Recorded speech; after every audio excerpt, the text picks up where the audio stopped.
So in జనరల్గా so డెఫినెట్గా circle అంతా కూడా వాళ్ళ ఫ్రెండ్స్ అదంతా డాక్టర్సే ఉంటారు.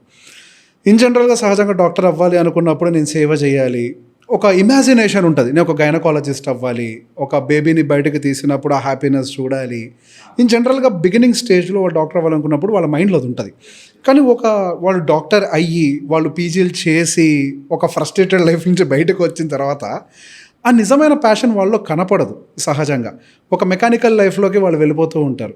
ఎందుకు సహజంగా సర్వీస్ ఓరియంటెడ్ మైండ్ నుంచి మెకానికల్ లైఫ్లోకి ట్రాన్స్ఫార్మ్ అవ్వడానికి ఏది కారణమవుతుంది? వాళ్ళ నిజంగా సర్వీస్ మోటోని ఎలా మెయింటైన్ చేయాలి? మీరు చెప్పిందే నేను ఇందాక అన్నది. That is what is called as burn out. Okay, that is exactly what is burn out. 19 ఏళ్ళు 20 ఏళ్ళప్పుడు ఉన్న ప్యాషన్, కోరిక, ఈ సేవా దృక్పథం, ఆల్ దీస్ థింగ్స్ 29 ఏజ్కి ఉండదు, తగ్గిపోతుంది. They are entering the real world. By that time they are half drained or 70% drained. The next 10 years 39 years they are maximum drained out. Okay, burn out అంటే ఏంటంటే నేను ఇందాక 3 things ఉంటాయని చెప్పా. First ఫిజికల్గా ఎఫెక్ట్ పడుతుంది. ఆ ఫిజికల్గా ఎఫెక్ట్ పడినప్పుడు చాలామంది doctors they fall sick. Headache రావచ్చు, కాళ్ళ నొప్పులు రావచ్చు, మైగ్రేన్ ఎక్కువైపోతుంది, ఎసిడిటీ, ఇవన్నీ అందరికీ జరుగుతాయి. దాన్ని ఆపలేం బికాస్ ఇదంతా బేసిక్లీ ట్రైనింగ్ పీరియడ్లో ఎక్కువ జరుగుతుంది. దాని తర్వాత మెంటల్గా బర్న్అవుట్ అవుతాం. కానీ మెంటల్గా బర్న్అవుట్ అవునప్పుడే మెయిన్ ప్రాబ్లమ్స్ వస్తాయి. You lose compassion over patients.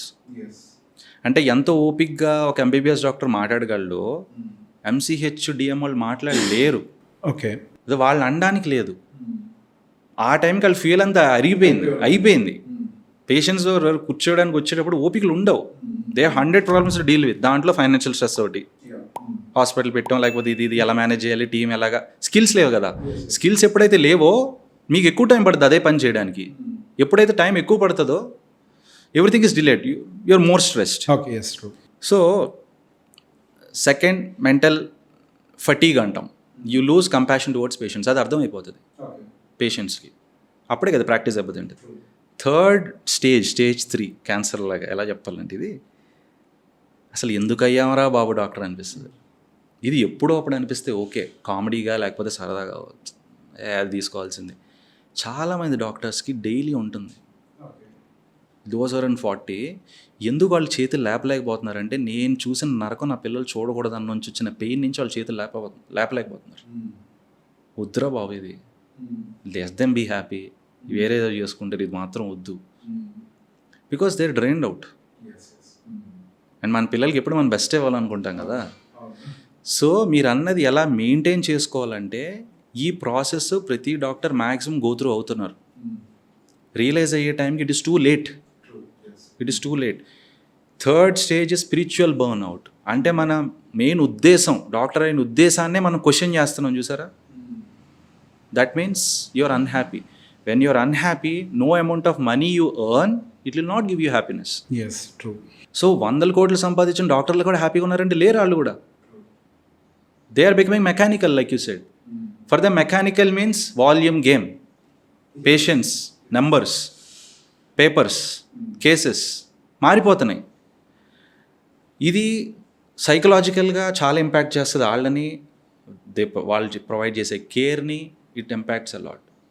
దీన్ని బైపాస్ చేయాలన్నా, అట్లీస్ట్ తట్టుకొని నిలబడాలన్నా ఎర్లీ స్టేజెస్ ఆఫ్ లైఫ్ నుంచి we need to know how to manage our energy levels. Because energy డిప్లీషనే కదా బర్న్ అవుట్ అంటున్నాం.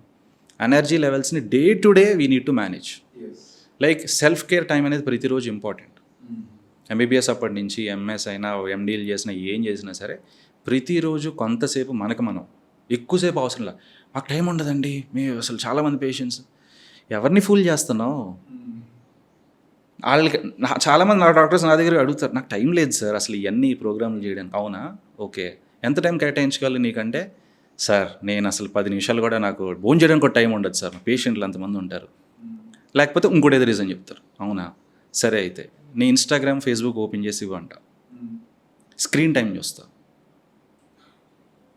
నీ ఇన్స్టాగ్రామ్, ఫేస్బుక్ స్క్రీన్ టైంలో నుంచి ఒక 50% స్క్రీన్ టైం తీయగలవా నువ్వు అంట.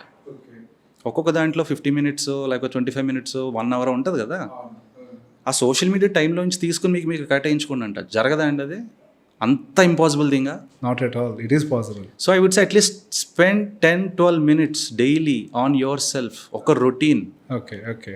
నేను జిమ్కి వెళ్ళను, నాకంత టైం ఆబ్వియస్లీ అందరిలాగా నాకు ఉండదు, ఒక్కోసారి అంత బద్ధకం కూడా ఉంటుంది చాలామంది, ఈవెన్ నాకు చాలా బద్ధకం ఉంది. But I would at least do 3 to 4 minutes of exercise, okay. Pushups అనో లేకపోతే ఏదో whatever, I do that will keep me physically fit, at least physical energy వస్తుంది. అండ్ డైలీ కాసేపు I try to do some breath work or meditation. It is important and it is a science. ఒకప్పుడు లాగా meditation అంటే 60s 70s చేసేది కాదు. అప్పుడు energy దేనికి కావాల్సింది ఇప్పుడు. So that meditation or breath work ఏం చేస్తుందంటే మన బాడీని కాన్షియస్గా సింపాథటిక్ మూడ్లో నుంచి పారాసింపాథటిక్ మూడ్లోకి తీసుకొస్తుంది. మన బ్రెత్ చేసే పనే అది. అట్లీస్ట్ 3 to 4 minutes చేయండి, ఓకే. And you have to learn something new to daily. Routine రేస్లో అదే పేషెంట్లు, కేస్ షీట్లు, అదే subject. So I would say learn something different daily. Out of the medicine వెళ్ళి learn about leadership skill, learn about financial. ఏదో ఒక కొత్త ఉత్సాహాన్ని ఎప్పుడైతే మన బ్రెయిన్కి ఇస్తామో వీ లివ్ లాంగర్ అంట. That's true. So you should read books out of medicine. ఇవన్నీ 1 page a day, 2 pages a day చదవండి. I have seen personally, and today I'm sitting in front of you talking అంటే I'm talking from experience. I've started to implement this. నేను లేని ఇలాగా 2-3 years back I was like every doctor who is in burnout. And నేను ఆ సిచ్యువేషన్లో నేను గమనించలేక నా అజాగ్రత్త వల్ల ఒక పేషెంట్కి ప్రాణం మీదకి వచ్చింది. అఫ్కోర్స్ ఏం కాలా. I use to work 12 hours, 14-15 hours a day. రోబోట్లో పనిచేసా. ఏం నేర్చుకుంటున్నానో తెలిసేది కాదు, టైం నిద్ర ఉండేది కాదు, జీఆర్డి ఫుల్ గ్యాస్ట్రైటిస్ ప్రాబ్లం ఉండేది. నేను ఇంట్లో అందరికీ చెప్పేవాడిని, మా అమ్మమ్మ తిడుతుంది, అందరికీ చెప్తావరా నువ్వు పట్టించుకో అని. This is how it is. But ఇప్పటికీ ఆ స్టేజ్ కంప్లీట్లీ రీచ్ అయిపోయినంటే I may not, but daily I will check my self. Okay, today also before podcast I took my self time. I did whatever I have to do on a daily basis. ఎప్పుడైతే మన energy levels మనం కాపాడుకుంటామో, మన purpose of being a డాక్టర్ని daily basis మీద కాపాడుకుంటామో, మీరు 40 వచ్చినా 50 వచ్చినా 60 వచ్చినా you will be happy. And when you have those skills you will be more happily able to give that service also without getting in to burn out. This is exactly what we wanted to train doctors through Mission Happy Doctor. So ఇంత service oriented mind set తోటి ఈ doctors ఫీల్డ్లోకి వస్తూ ఉంటారు, doctors అవుతారు, hospitals కూడా setup చేస్తారు. But ఈ కార్పొరేట్ హాస్పిటల్స్ విషయంలోకి వచ్చేసరికి అది మిత్తో లేకపోతే ఐ డోంట్ నో, అది ఏదైనా కానివ్వండి, అది మీరు క్లియర్ చేయండి. బట్ ఐ థింక్ ఒక నాణానికి బొమ్మ బులుసు ఎట్లుంటాయో ప్రతి ఫీల్డ్లో కూడా డార్క్ సైడ్ ఉంటుంది, బ్రైట్ సైడ్ ఉంటుంది, రెండు ఉంటాయి. సో ఇన్ జనరల్గా డాక్టర్స్కి టార్గెట్స్ ఇచ్చి పేషెంట్స్ మీద అది రుద్ది వాళ్ళకి ఇచ్చేటువంటి శాలరీ మీద ఇంటూ 10x రెవెన్యూ చేయాలి, ఇటువంటి టార్గెట్స్ ఉంటాయని చెప్పేసి వింటున్నాను. సో ఇది ఒక రకంగా ప్రొఫెషనల్ ఎథిక్ని కిల్ చేయడం కదా? In a way yes, because in fact last వీడియోలో కూడా నేను చెప్పాను, because even I was also in the corporate system. నాకు టార్గెట్స్ ఇచ్చారు, నేను I could not be in that system. But again rather than trying to see corporates as villains, first of all I'm not against corporate. Of course ఆ video viral అయిపోయి నేనేదో కార్పొరేట్స్కి అగేన్స్ట్గా అనుకున్నారు జనాలు, కానీ నేనేం కాదు, ఐ రెస్పెక్ట్ కార్పొరేట్స్. బట్ వాళ్ళు కొన్ని things I don't like, I don't think it is ethical. But again అది ఎక్కడి నుంచి వస్తుందో కూడా చెప్తాను. 2 things. One thing is చాలా corporates are not started by the doctors. Yes. They are purely started by businessmen. Yes. Where doctors are employers, as sophisticated white collar employers. Okay, who don't know anything about business, but are bound to work for them, losing their reputation, name, whatever it is. Sorry, ఒకటి add చేస్తాను, మీరు చెప్తుంటే అనిపిస్తుంది బాగుండని. మా అన్న అంటుంటాడు, నేను తెల్ల కోట్ వేసుకున్న కూలోని రాని. కరెక్ట్గా నిజంగానే బాగా చెప్పారు మీ అన్నయ్య, రేడియాలజిస్ట్ అన్నారు కదా. Radiologist. Yeah, it is true. It is true because we don't have any decision making capacity. ఒకసారి we're bound to just work. That's one thing. And the second thing ఏంటంటే, మరీ కార్పొరేట్స్ అంతా కాకపోయినా I'm talking the middle segment multi specialty hospitals where the group of doctors begin wanted to start something like a corporate. వాళ్ళకైతే purely అవగాహన లేకపోవడం ఒకటి. Financial discipline గురించి అవగాహన లేకపోవడం వల్ల, లైక్ బిఫోర్ ఎగ్జాంపుల్ చెప్పినట్టు, they are bound again in a way. Here he's a decision maker without wisdom, okay. And he's bound to do whatever, sometimes unethical. వాళ్ళకి నచ్చదని, వాళ్ళకి బై హార్ట్ నచ్చదు, they don't want to do that, but they are doing it because at the end of the day they have to pay bills.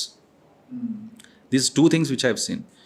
Also ఇంకోటి ఏంటంటే, actually చాలామంది అనుకుంటారు doctors విపరీతంగా bills వేసేస్తారు ఇండియాలో, లైక్ చాలా హెల్త్ కేర్ కాస్ట్ దీనికి 5 లక్షలు అయింది, ఎస్పెషలీ పోస్ట్ కోవిడ్ దగ్గర 10 లక్షలు అయింది అని.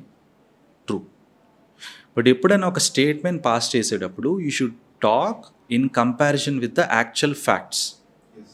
What I would like to talk, if you want Google చేసుకుని చూసుకోండి, the health care in India is one of the finest, best and affordable in the whole continent. True, I agree. We are providing healthcare services almost to 1/8 to 1/10 the cost of USA and UK. True. Oka typical heart surgery, guess chain how much it would cost in USA? Any wild guess? Maybe 40 lakhs, 30 lakhs. It would be somewhere from $70,000 to $1,20,000. In Indian rupees, it is from 75 lakhs to 1.3 crores. The same heart surgery, India, with the same quality, without any compromise in the quality, we are offering for 5 lakhs, 6 lakhs, sometimes even 3.5 lakhs. So, in the larger context, choosinapudu, we are doing best, andi. So, I don't think it is right to pass this statement. But yes, individually, ఎవరికి అవసరం లేదు. యుఎస్లో అయితే నాకేంటండి, నాకెంత bill అయింది. But అసలు ఆ ప్రతి మనిషి జీవితంలో చాలా ప్రాబ్లమ్స్ ఉంటాయి.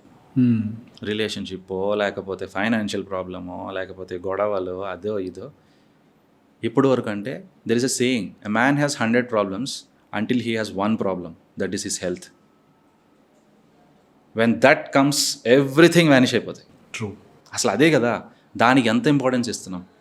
అండ్ నాకు చాలా పెయిన్ అనిపిస్తుంది ఏంటంటే, ఒక పాప్కార్న్కి ఇచ్చే విలువ కూడా డాక్టర్ కన్సల్టేషన్కి లేదు ఈ రోజున. That's true. మల్టీప్లెక్స్ సినిమాలకి 1,500, 2,000 ఖర్చు పెడతాం. ఒక డాక్టర్ 500 ఇస్తే 500 దొబ్బేస్తున్నాడు. దొబ్బేయడమా? 15 ఏళ్ళ కష్టం అండి. ఎన్ని నిద్రలేని రాత్రులు, ఎన్ని సాక్రిఫైస్లు, ఫ్యామిలీని పక్కన పెట్టి దానికి విలువ లేదా? ఒక 500-1,000 రూపీస్ కన్సల్టేషన్కి. సలూన్కి, హెయిర్ కట్కి హ్యాపీగా ఇస్తాం. జావేద్ హబీబ్స్కి వెళ్ళాను రా, 2000 అయింది హెయిర్ కట్ అంటాడు. అదే వాళ్ళ ఫాదర్కి ట్రీట్మెంట్ తీసుకెళ్ళడానికి చెకప్ తీసుకెళ్తే 1000 ఇస్తాడు. ఓపీడీ దొబ్బేస్తున్నాడు. చెప్పాను మా నాన్నకి, ఏదో క్లినిక్ తీసుకెళ్తానని, 300తో అయిపోయేదని. ఏంటిది? We're not giving value to our health. And అది ఎప్పుడైతే ప్రాబ్లంకి రీచ్ అవుతుందో అప్పుడు తిట్టుకుంటూ పెడతాను. అది కరెక్ట్ కాదు.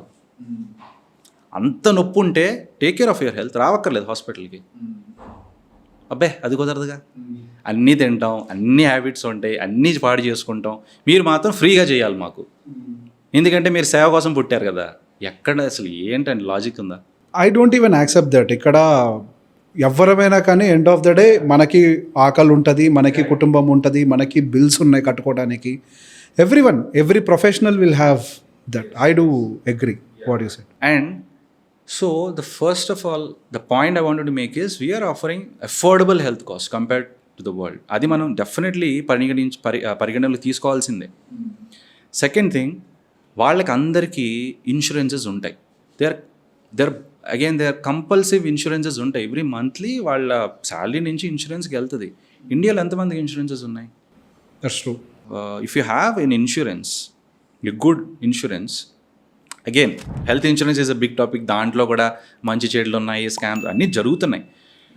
బట్ అవుట్ ఆఫ్ దట్, అంటే క్లెయిమ్ రేట్ బాగుండి, టైంకి మనీ అంది, అఫోర్డబుల్ కాస్ట్కి, రూపాయి చేతిలో ఖర్చు లేకుండా, లేకపోతే బేర్ మినిమం కాస్ట్తో అయిపోయి సర్వీసెస్ తీసుకున్న వాళ్ళు ఎంతోమంది ఉన్నారు. They are happy.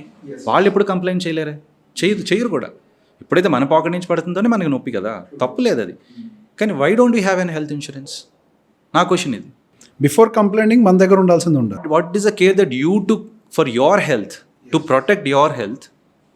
What did you do before questioning the health care? డాక్టర్ల మీద పడి లేకపోతే కార్పొరేట్స్ మీద పడడం కంటే మనం ఏం చేసాం? ఒక్క వేలు మీకు చూపిస్తే మిగతా వేలు నాకు చూపిస్తాం. ఎగ్జాక్ట్లీ. అండ్ అది థర్డ్ థింగ్ ఏంటంటే, health care inflation is almost 2 to 3% ఎక్కువ నార్మల్ ఇన్ఫ్లేషన్ కంటే. It's almost 9 or 11 and it is increasing. Yes. మీకు ఒక హార్డ్ ఫ్యాక్ట్ చెప్తా. Let whoever watches this video let them decide. నేను ట్రైనింగ్లో ఉన్నప్పుడు 24 గంటలు కడుపునే పని చాలా సాధారణం చేసే ఆపరేషన్. మెడికల్ కాలేజ్ పక్కన, మెడికల్ కాలేజ్ చాలా తక్కువకి అవుతుంది. బట్ ఈవెన్ ఆ రోజుల్లో నాకు తెలిసిన పేషెంట్స్ నేను బయటికి పంపించి అంటే మా దాంట్లో అవ్వకపోతే ఆ టైంకి, అంటే అంత అడ్వాన్స్డ్ ఎక్విప్మెంట్ ఆ టైంకి ఒకసారి దొరకదు, ఉండకపోవచ్చు, అవైలబిలిటీ లేకపోయినప్పుడు I send. That time the operation cost వాళ్ళు ఆరోగ్యశ్రీలోనే చేయించుకోవాలనుకుని వచ్చారు, అది కుదరలా. నేను బయట ఎంతైనా ఖర్చు వదిలేస్తా, ఆరోగ్యశ్రీ అంటే మనకి హెల్త్ ఇన్సూరెన్స్లో రావాలి కదా అందరికీ. సరే, ఆ హెల్త్ ఇన్సూరెన్స్ ఆరోగ్యశ్రీ గురించి మాట్లాడతా. Because I want to show what pains the corporate hospitals are going through before blaming that we're given targets and all that. 24 గంటలు కడుపునే ఆపరేషన్కి గవర్నమెంట్ పెట్టిన ప్యాకేజ్ 24,000 25,000 రూపాయలు. I'm talking about 2017. Okay. Okay. ఓకేనా? ఎన్ని years అయినాయండి ఈ రోజున? దాదాపు 7 years 8 years అయిందా? ఆ రోజున ఒక గ్లవ్ కాస్ట్ దాదాపు 15 రూపాయలు లేకపోతే 20 రూపాయలు ఉండొచ్చు. అదే గ్లౌస్ కాస్ట్ ఈ రోజున 25 రూపీస్ 30 రూపీస్ 35 రూపీస్ అయ్యాయి. ఓకే. ఆల్మోస్ట్ డబుల్ అయ్యాయి. అదే ఆపరేషన్ కాస్ట్ ఈ రోజున ఎంత వస్తుందో తెలుసా? హాస్పిటల్కి వాడు ఇచ్చేది 20,000 రూపీస్. 25 నుంచి 20కి వచ్చింది, తగ్గించారు. ఎలా సస్టైన్ అవ్వాలి హాస్పిటల్? మరి ఇది ఎవరు అడగరా? Nobody talks about this. So ఇప్పుడు మీరు చెప్తున్నా నాకు ఆ అర్థమైంది. 20,000 25,000 పోనీ పేషెంట్ వెళ్ళిపోయిన టైంకి ఇస్తారా? ఇవ్వరుగా, రిలీజ్ అవ్వవుగా. 6 months కాదు, 1 year కాదు, 2 years కూడా పెండింగ్ అయిన హాస్పిటల్స్ ఎన్నో ఉన్నాయి. వాళ్ళు ఎలా, how should they give salaries to the doctors? ఎలా రన్ చేయాలి హాస్పిటల్ని? అండ్ ప్రతి పేషెంట్కి ఇన్సూరెన్సే కావాలి, గవర్నమెంట్ ఇన్సూరెన్సే కావాలి. కానీ ఆ ఇన్సూరెన్స్ లేకపోతే పేషెంట్ వెళ్ళిపోతారు. సరే బాబు చేస్తామని చెప్పి అన్నీ అదే కాస్ట్లోనే చెయ్యాలి.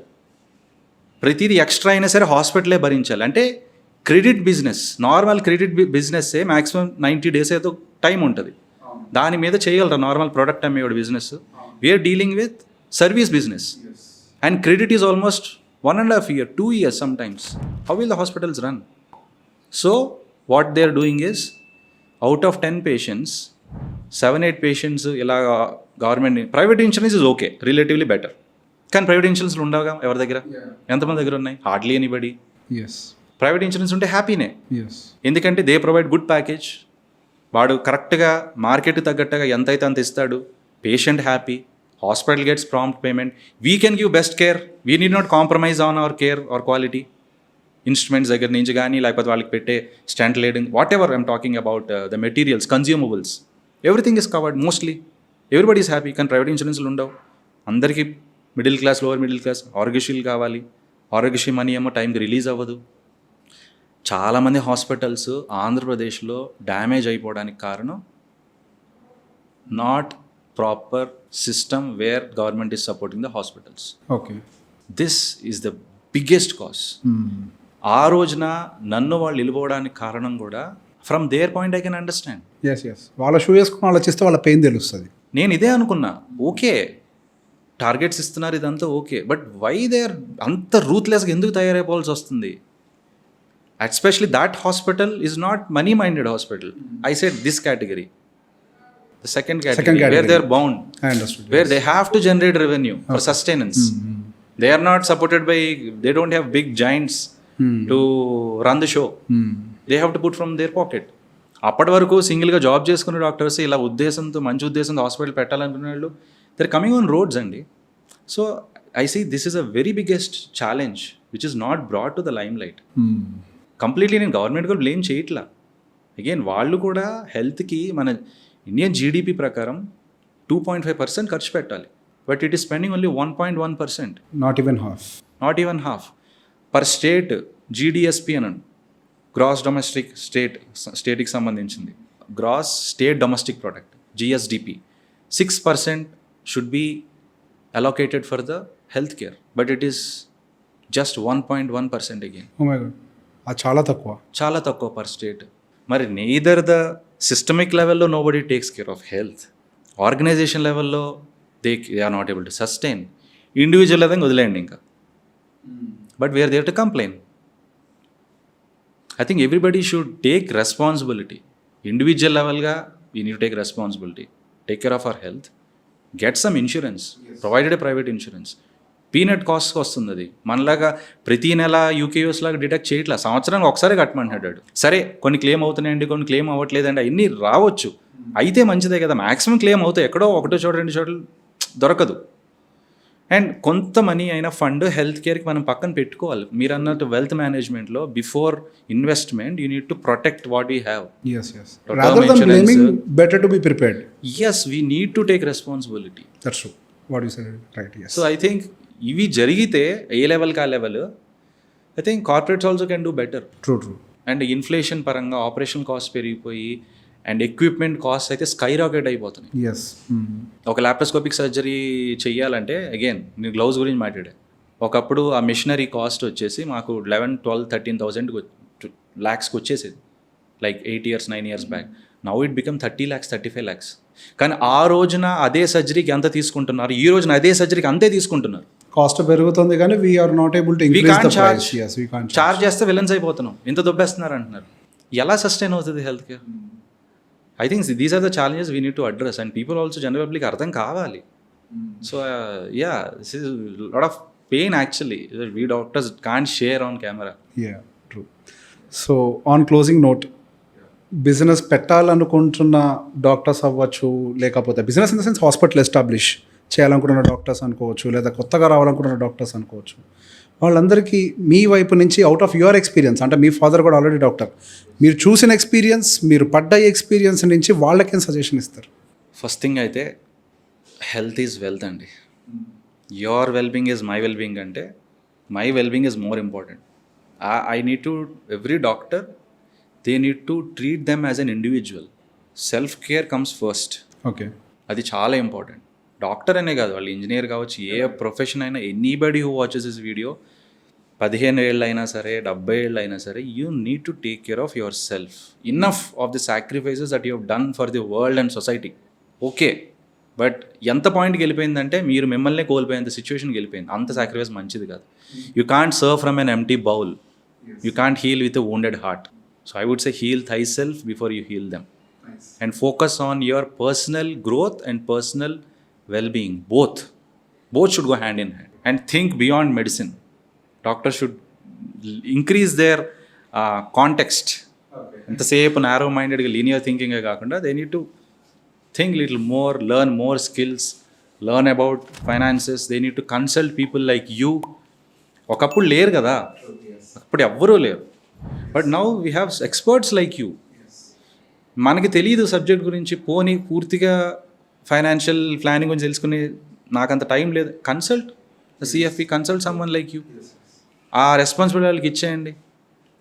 సో అట్లీస్ట్ యూఆర్ సేవ్డ్ కదా, one segment of your life is saved. I think that's a very important thing that I would suggest. And first of all మీరు హ్యాపీగా ఉంటే మీ పేషెంట్స్ హ్యాపీగా ఉంటారు, అందరూ హ్యాపీగా ఉంటారు.